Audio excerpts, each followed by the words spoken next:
Alam mga mare, gandang umaga, lalo na dun sa mga marites ng aking buhay. Alam ko naman yung mga marites sa buhay ko ay miss na ako kasi wala kayong update sa aking mga ginagawa.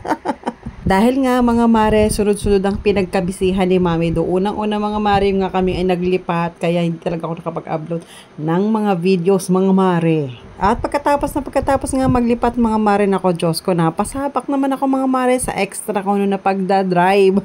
Walang kaalam-alam si Mami do, extra lang ko na pagdadrive, Diyos ko, napaluwas ng walang kagamit-gamit mga mare at extra lang daw nga na pagdadrive. Wala sa iniisip ko mga mare na yung extra kong pagdadrive na yun ay tuloy-tuloy na pala. Dahil nga mga mare, ang sabi ay mag-interview lang muna tapos mag-extra. Wala naman talagang sinasabi mga mare na on the spot. Yun na, yung magdadrive, dire-diretso na pala.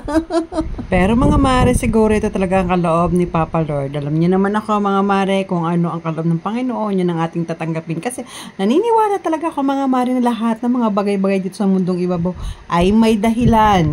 Nga pala mga mare, na-upload ko ang video ito habang ako ay nagkakarwash, hindi para ipagyabang or kaawaan or kutsain ninyo mga mare. Kung ano ako, kung ano ang trabaho ko, very proud ako mga mare. Ang mahalaga mga mare, lumalaban tayo ng patas kahit pagod tayo. Kasi hindi mahalaga mga mare kung gaano kalaki ang kinikita natin. Ang mahalaga, malinis at rangal ang pinanggalingan ng ating pinagkakakitaan mga mare. Yun ang inyong tatandaan. At ang mahalaga mga mare ay kaya ninyo kampanan ng inyong mga trabaho. Proud kayo, malinis ang inyong konsensya. Kung may konsensya mga mare. At syempre mga mare, gusto ko rin ma-inspired kayo. Hindi porket babae tayo ay mananahimik na laang, titigil na laang, at aasa na laang tayo sa mga taong nagbibigay sa atin or sa mga asawa natin. Ito lang mapapayo ko sa inyo mga mare.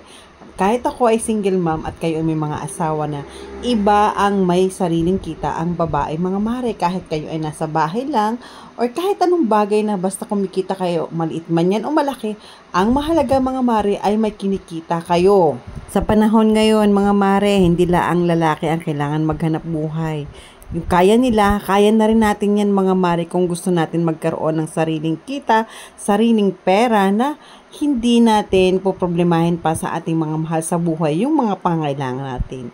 Kaya ako sa inyo, payo ko talaga mga mare, hanggat kaya natin, gawa natin ng paraan na makapaghanap buhay tayo or kumita tayo ng kahit konti. O yun lang mga mare for today's video. Good night and I love you all. Maraming salamat sa inyong panonood. Bye! Please like and follow. Paki-share na rin. Dito na ako sa parking. See you on my next video. Bye!